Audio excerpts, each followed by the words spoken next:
Hello everybody, welcome to Snyder's Inc. My day's gonna be pretty busy today right here in the morning. It's like 9 o'clock, we're going right into this though. This is what happened. This is Mr. Ballen. This is what happened in room 348. Solved episodes, episode 1. We'll get right into this. Hit the like button, hit the subscribe button, comment what you think down below. Let's go, let's get right into this right now.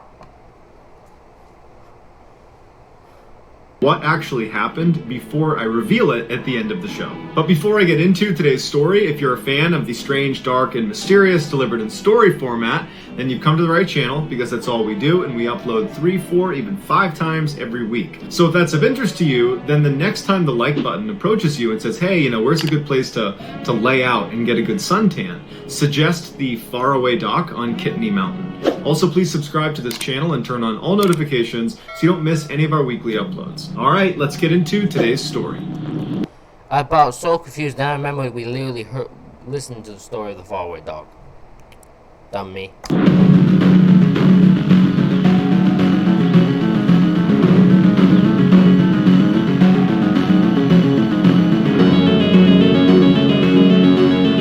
On September 15th, 2010, a 55-year-old man named Greg Flanagan checked into the Elegante Hotel in Beaumont, Texas to start his work week. As a young man, Greg had worked as a chief engineer on ocean-going vessels, spending months out at sea. But in his middle age, he had reinvented himself as a landman. It was Greg's job to secure leases of mineral rights and land for drilling. Greg was slender and fit-looking despite the fact that he never exercised and he smoked constantly. He kept a close-cropped white beard and he had the leathered skin of a lifelong outdoorsman. Every Monday morning, Greg would make the 2-hour commute in his pickup truck from Lafayette, Louisiana, all the way to Beaumont, Texas, where his company would always rent him a room. The hotel itself was neither good nor bad, but to Greg, he didn't care. He just needed a bed and a TV. Once Greg walked inside, he had a Interesting.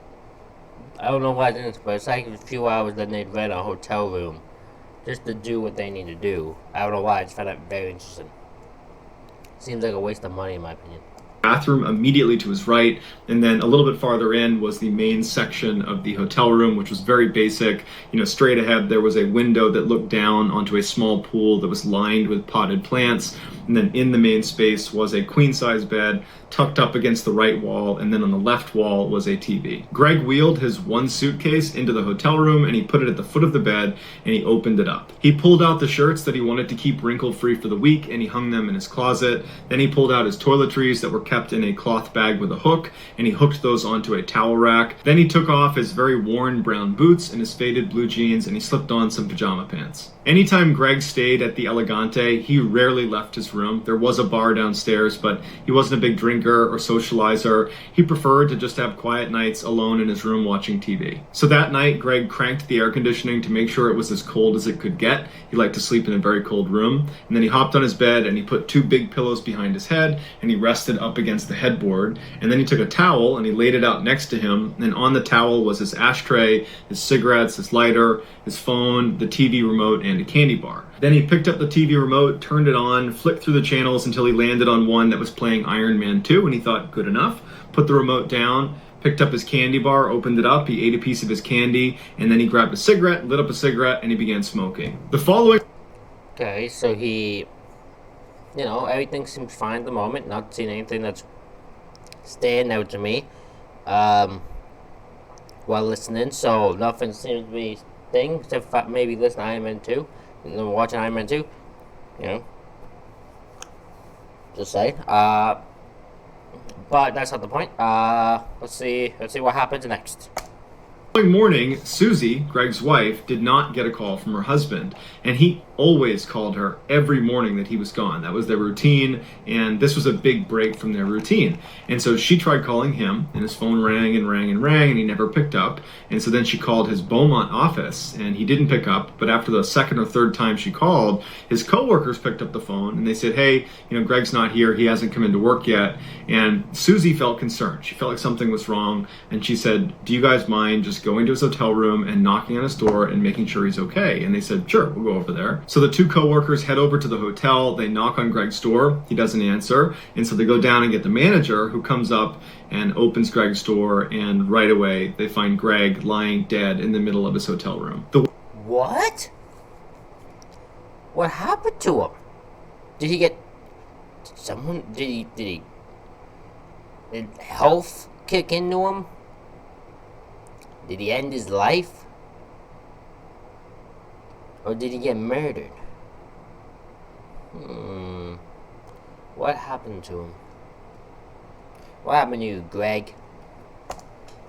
The way Greg was positioned when they found him, it looked like he had fallen to his knees and then fallen again onto his face, and his left arm got kind of tucked underneath his body, and still in his two left fingers was a cigarette that had not fallen from his hand that had burned down to the wick. The room was exceptionally warm, and Greg's skin was grayish blue. Immediately after seeing Greg, the two co-workers called 911. Shortly after the ambulance arrived at the hotel, Detective Scott Apple arrived in his cruiser. Apple was a short guy, very, very fit. He had silver hair that he spiked up. Did somebody kill him and then try to heat up the room to make the decomposition happen quicker? That's my guess, because we saw there was the one case of the spy thing. I don't know if we've reacted to it or not. I remember seeing a story about a spy dude who's trapped in a luggage bag, and that was the thing that happened. So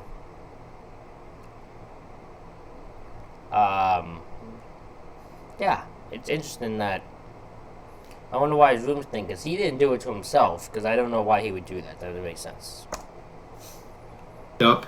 He looked 100% cop, and he worked basically 24/7. When he got up to room 348, there was no sign of a break-in, nothing had been disturbed inside of the room, and there was no blood or obvious wound on Greg, with the exception of a slight abrasion on his cheek when he came down and hit his face on the rug. He looked around the room, and he found Greg's wallet that was sitting in the back pocket of his jeans, and there was hundreds of dollars in his wallet that had not been taken, so he ruled out robbery. He went out into the hall, and he began interviewing the other occupants of the surrounding rooms, and no one had heard anything and no one had seen anything. He went back into the hotel room and he began looking around for drugs of any kind or any substance that Greg might have taken that could have contributed to his death, and there was nothing. No prescription pills, no alcohol, nothing. Later that day, what happened to you, Greg?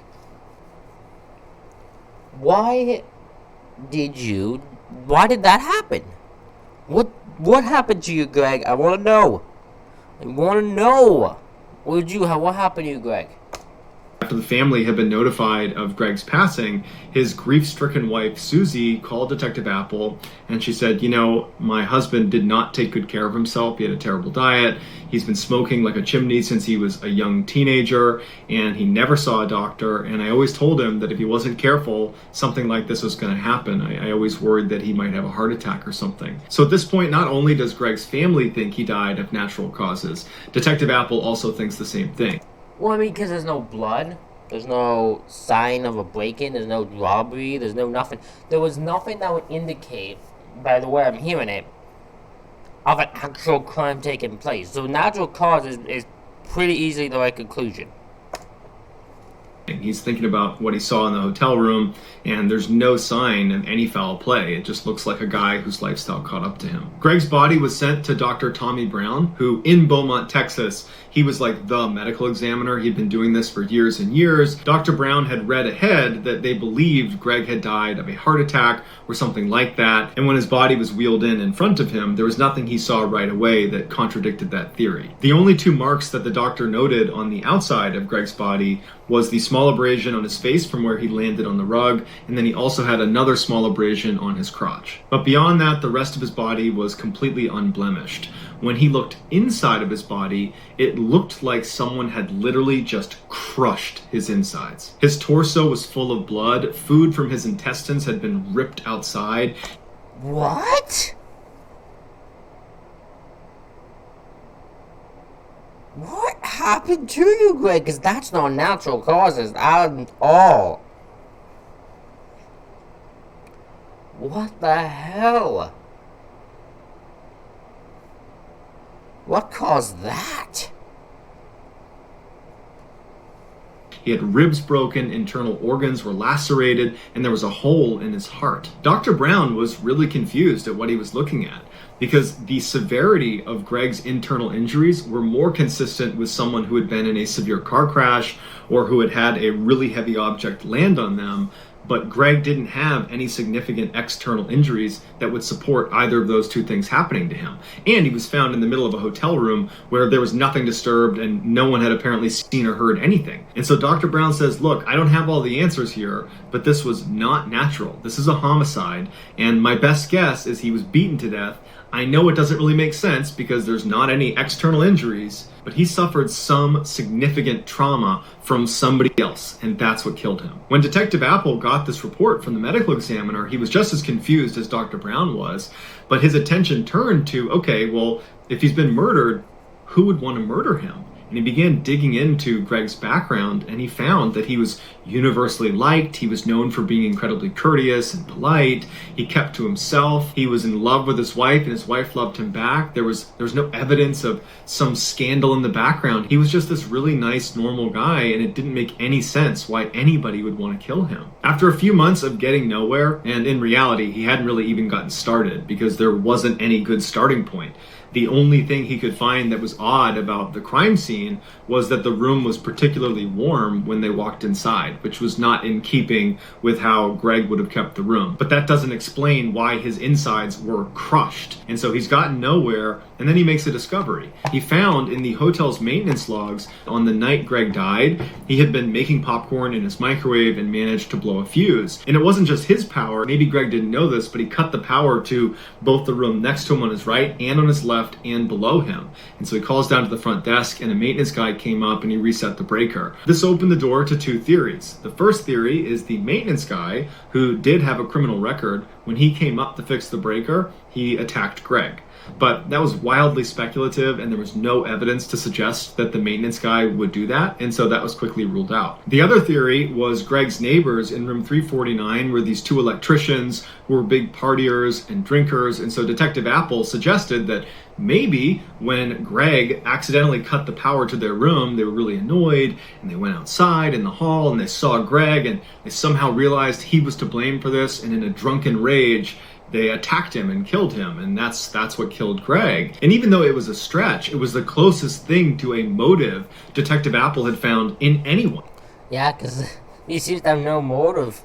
So he's just come up with anything. It's like, it was drunken rage, that's what it was, yeah, because they cut the power. That's what it was, absolutely.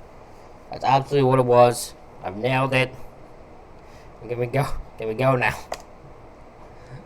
And so Detective Apple put on a hidden camera and he went and interviewed these two electricians that were still staying in room 349.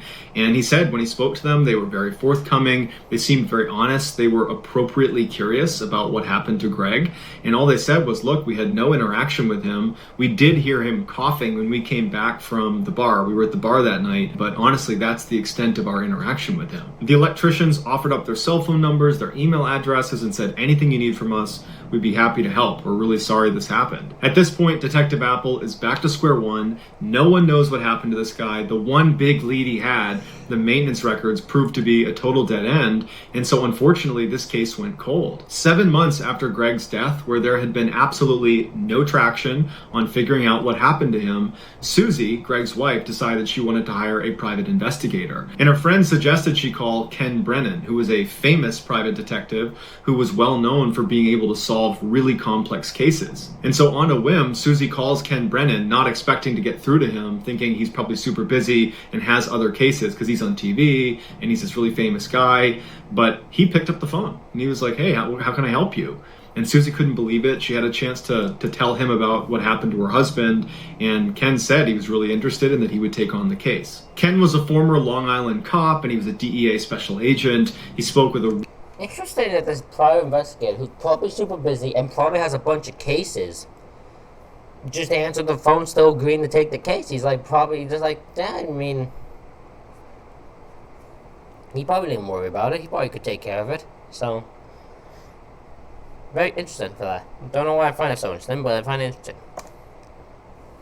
really thick New York City accent, and he wore t-shirts that were a little bit too small to show off his muscles, and he usually had... I love it! Love a guy who does that. I don't know why it is, but it's super funny to me when a person wears small t-shirts just to show off they have muscles.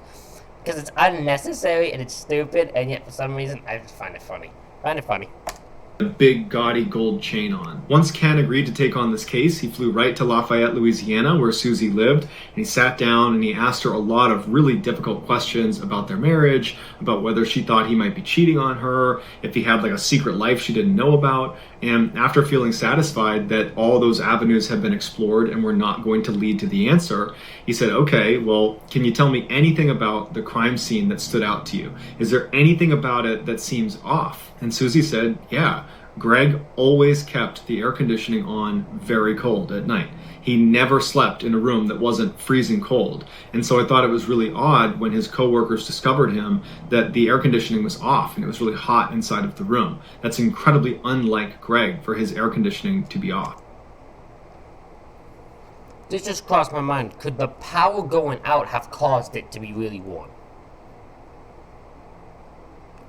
Because it might have reset back to where it regularly default is. Could that be a thing?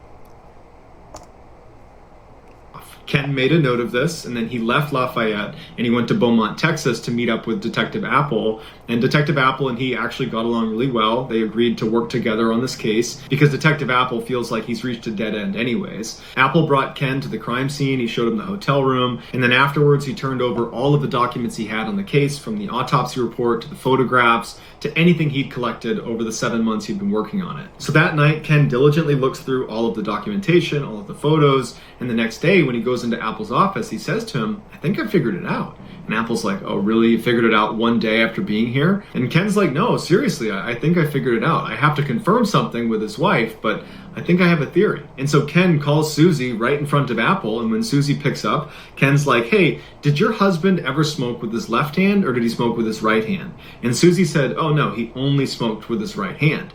And Ken goes, thank you very much. He hangs up and he goes, Apple, I got it. And so Apple's like, okay, what's your theory? And Ken says, okay, so I spoke to Susie and she told me it was very strange that his room was not air conditioned when they discovered his body, because Greg was known for always turning on the air conditioning to as cold as it can get, especially at night when he went to bed. And so when his power went out the night before, his air conditioning would have gone out. And so the maintenance guy comes up, turns the power back on, but it doesn't trigger the air conditioning to turn back on. The room is still cold from having been air conditioned all evening to that point. And so the TV is back on, and so perhaps Greg turns and just starts watching TV. Because the room feels air conditioned, he hasn't realized that he hasn't turned the air conditioning back on again. Now, this is Beaumont in the summer, so it's going to get really hot in his room really quickly, and as soon as it starts to warm up in there, he's going to realize, oh, I didn't turn the AC back on, and he would go over and turn it on again. And so because the air conditioning wasn't on, and we know that the power was restored at 8:30, then he must have died after the power was on, but before it got warm enough in the room for him to recognize he did not turn the AC on, which means he would have died somewhere between 8:30 and 9 p.m. at night. And so Apple's like, wow, that's pretty impressive, except that doesn't really help us figure out how he died or who killed him. And Ken puts his hand up and he says, I know, I'm just building the whole picture here. Okay, so we have him dying between 8:30 and 9, and I don't think he was beaten to death. I think a lot of people want that to be what killed him because it's kind of the only thing that might make sense, but I say it definitely doesn't make sense because of the cigarette. Now, we found that cigarette in his left hand, and I talked to his wife, and she said he only smokes in his right hand. And so what I think happened is the power came back on at about 8:30, which is what the report says. The TV turns back on. Greg doesn't turn the air conditioning back on. He sits on his bed. He's watching TV. He lights up a cigarette, and he's smoking with his right hand. And then something happens to him, which I'll get into my theories on that, and he jumps off the bed, and he starts making his way to the door to get help. And he transfers the cigarette from his right hand to his left hand so he can use his right hand to turn the doorknob and open the door to safety. But he doesn't make it. He falls to his knees and he falls to the ground, and his cigarette's still in his fingers, and he dies. And Apple's like, you know what, that's pretty good. It makes a lot of sense. But the crucial missing piece here is, well, what was the trauma he suffered that caused him to jump from his bed and run to the door and then ultimately die? Ken's like, I got a theory on that too, but I love this guy more than that because he's building up a story. He's anticipating. He makes you so anticipated. Not Mr. Ballen, but if this is the way it's said, this guy, the private investigator, is just doing it to himself. It's kind of really funny, but that's the way this is going right now. That makes me really laugh. I got to be in the hotel room to see if it's true. So Apple and Ken go back to the hotel room. When they get there, Ken goes inside and he starts walking around, looking at the ceiling, the wall, the ground, and then finally he stops when he's looking back towards the front door leading back into the hall, and he points at the wall and he says, "There." And Apple looks at what he's pointing at, and it looks like there had been some patchwork on the wall in the same spot where the doorknob, when it swings open, would hit the wall.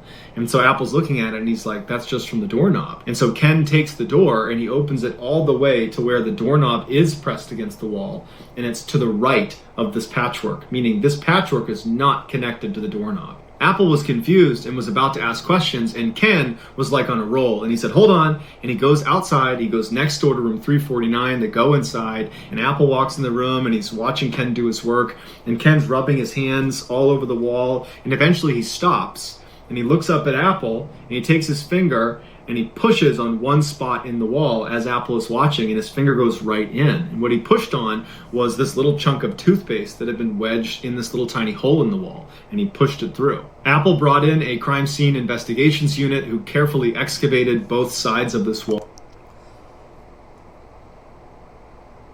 So the people next door did something to him through this hole. Did they shoot him? If they shot him, how did he do it when there was no actual obvious damage done to him? What?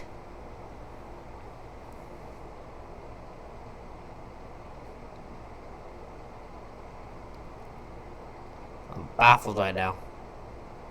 Wall, and they shined a laser from 349 into Greg's room, and the trajectory of the laser going through this hole lined up perfectly with where Greg would have been sitting on the bed, smoking cigarettes, eating candy, watching a movie. So Ken and Apple go back to the medical examiner, Dr. Brown, and they say, "Look, you missed something because Greg got shot." And unfortunately, Greg's body had already been cremated, but they did have the pictures to look at from the autopsy. And sure enough, they find that little tiny laceration in his crotch was actually an entrance wound. And then when Dr. Brown pointed out there was a hole in the heart, and it kind of lined up with the trajectory that bullet would have been traveling through his body, Dr. Brown realized he had made a mistake, and he changed the autopsy report to reflect a gunshot wound. Ken and Detective Apple re-interviewed one of the electricians that had been in room 349 that was in the room where the gunshot had originated from. His name was Lance. And when they brought him in, they said, "This is totally routine. You know, it's been 7+ months since Greg's death. And what we're doing is any of our witnesses, we want them to sign a statement, basically attesting that this is what I saw or didn't see." And so they had prepared a statement that basically lined up with the first thing he had told police, which was, "I didn't hear anything, I didn't see anything." And they said, "Is there anything you want to change about your story, or is this exactly what you saw and heard?" And Lance said, "Yeah, that's exactly. I don't know anything. I wish I knew more. I'm sorry." And they're like, "All right, well then can you sign this document saying that you don't know anything and you didn't see anything?" And he said, "Yeah." He signs the document, and then Ken's like, "All right, gotcha, because we know a gunshot was fired from your room, and that's what killed Greg. And so you need to tell me who shot the gun. Otherwise, I'm taking you to jail for submitting a false police report." At this point, Lance crumbles, and the truth comes out, and he said that he and the other electrician in the room with him, whose name was Muller, they were goofing around and drinking that night, and Muller went out and got his pistol from his car, and he brought it in, and he was goofing around with it. And Lance was saying that he was trying to get him to stop doing that, but he kept goofing around with the gun. And at one point, he aimed the gun at Lance, and Lance kind of batted it away from him. He dropped the gun, it landed, and it went off. And they saw where the bullet hole was. They saw it was into Greg's room, and they both froze and they listened to see if anybody had reacted to this gunshot. And he said they didn't hear anything for a long time, and that made them believe that no one was in the other room, that no one was in Greg's room, and that they were in the clear. And so they left and went to the bar. They didn't even think to check on whoever was in that room. And when they came back, they said they heard Greg coughing in his room, and that further confirmed that he must not have been in there when they fired the shot, and he's totally fine, and they are totally in the clear. The next day, Lance said when they saw his body being taken out, at first they did think, "Oh my goodness, this is us. We did this." but they overheard Detective Apple walking around interviewing people saying out loud that, yeah, we think this is natural causes. Yep, looks like a heart attack. This is probably nothing. I'm sure it's nothing. And they were like, oh, phew, it's not us. And so, oh, wow, so these guys not even saying where they were trying to hide what they've done. They were just in a scenario where, going off the situation and everything going on, they just didn't think they had anything to do with it, because they thought, okay, the gun showing off. They thought nobody was there. Then when they heard Greg coughing, they thought, oh, he just got back. He's now home. He wasn't when the gunshot went off, so it doesn't affect him now. And then they thought, when they saw his body, they were worried they might have killed him. But then the guy, the cop, was going, yeah, it's probably a heart attack of natural causes. So they thought nothing of it. And they thought, okay, it still has nothing to do with us. So they're not even trying to hide that they did it. They just didn't actually think they did it until people confronted them. so they actually believed it was just a coincidence that on the same day they're firing a rogue bullet into Greg's room, that Greg had a heart attack and died separately. But Lance would say that somewhere in the back of both of their minds, they knew they probably had something to do with it, and so they covered their tracks, and they put toothpaste in the wall to cover up the hole, and they hid the gun, and they intentionally kept information from the police. And so ultimately, Mueller, the owner of the gun, the one who really instigated that night, waving the gun around, and the one who actually dropped the gun, he was charged with manslaughter and was given 10 years in prison. So that's going to do it, guys. I hope you enjoyed today's... Interesting that the other guy, who also kept information, didn't get arrested. I always thought that would have been what happened.